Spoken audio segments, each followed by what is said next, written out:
सखी मंगल गाओरी, धरती अंबर सजाओरी, उतरेगी पी की सवारी। वो तेरे पापा नहीं है।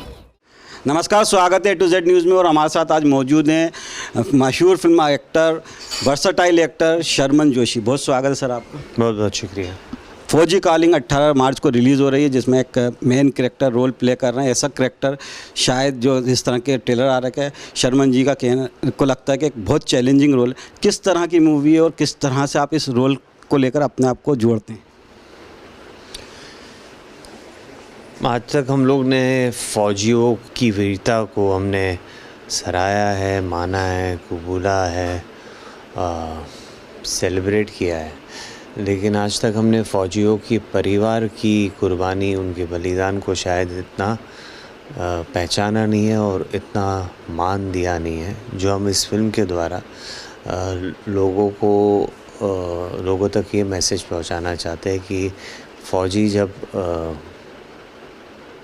बॉर्डर्स पे अपनी बहादुरी दिखाते हैं और हमारे देश को और हम सब की सुरक्षा करते हैं, ये परिवार को पता नहीं होता है कि ये फ़ौजी घर लौटेगा कि नहीं, और ये परिवार उतनी ही बहादुरी दिखाते हैं जिसको हमें मानना चाहिए। और मानिए कि कभी भी कोई फ़ौजी शहीद हो जाता है तो फ़ौजी के परिवार को कभी ऐसा ना लगना चाहिए हम सब के द्वारा कि वो अकेले हैं और उनको किसी भी चीज़ की ज़रूरत है तो हम सब उनके लिए एक साथ होकर खड़े रहेंगे। अब तक शर्मन जी आपको लोगों ने कॉमिक रोल में ज़्यादा देखा, और आपकी जो कॉमिक को लेकर टाइमिंग है उसको बहुत सराहा है। ये एक अलग सब्जेक्ट को लेकर है और शायद पहली बार आप फौजी के रोल प्ले कर रहे हैं मूवी में। तो कॉमिक रोल में और इस गंभीर रोल में क्या मेहनत करना पड़ती है, किस तरह की ट्यूनिंग बिठाना पड़ती है? तो स्क्रिप्ट जिस तरह से लिखी जाती है उस तरह से जाहिर है कि किरदार भी बनता है। तो कॉमेडी में उस किस्म की लाइटर मोमेंट्स डेवलप होते हैं और फिर आपका किरदार भी उस किस्म की लाइटर मोमेंट्स निभाता है। वैसे ही इस किस्म की ड्रामेटिक फिल्म में ड्रामेटिक मोमेंट्स होते हैं जिसको जितनी ईमानदारी से मैं निभा सकूं उसकी कोशिश करता हूं। क्योंकि आप फौजी कॉलिंग में फौजी सोल्जर का रोल प्ले कर रहे हैं और शायद पहली बार आप फौजी की लाइफ से को करीब से भी देखने का मौका मिला होगा।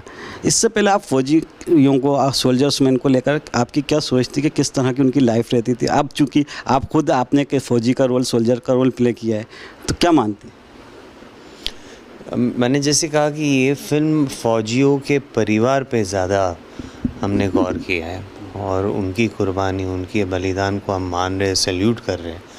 तो फ़ौजी जब घर पहुंचता है उस वक्त फ़ौजी के पारिवारिक जीवन कैसा होता है, जैसे हम सब का होता है वैसा ही होता है।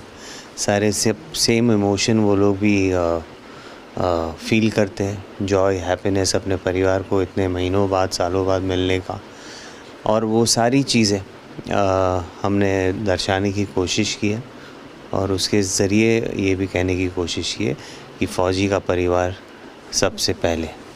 18 मार्च को आपको थिएटर में आपकी फ़िल्म रिलीज़ हो रही है, लेकिन काफ़ी लंबे अरसा हो गया आपको दर्शक नहीं देख पाए, तो ये बीच का गैप, इतना लंबा गैप क्यों? बस ये तो मेरे हाथ में नहीं है, भगवान की कृपा रही तो फिल्में मिलेगी, काम मिलेगा, उस हिसाब से काम करते जाएंगे।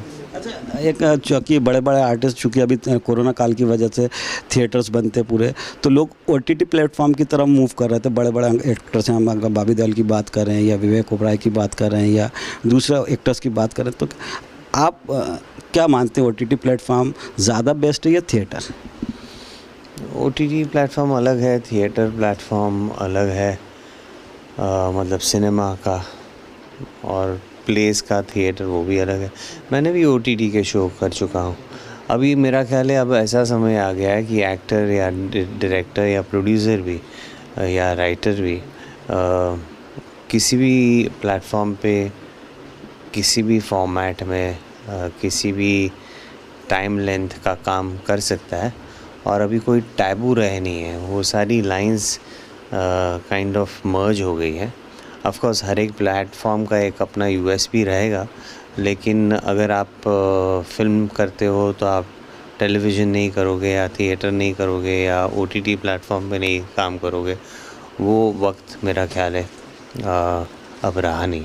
एक आखिरी सवाल आपसे, कोरोना की वजह से लोग आज भी डर रहे होंगे, आप मुंबई में एकदम से फिर से बाढ़ आई चूँकि आप वहाँ से बिलोंग करते हैं, लोग अभी भी थिएटर में जाने से डर रहे हैं, चूँकि सरकार ने परमिशन दे दी है फिर से, क्या लगता है आपको कि लोग वापस थिएटर की तरफ वापस आएंगे?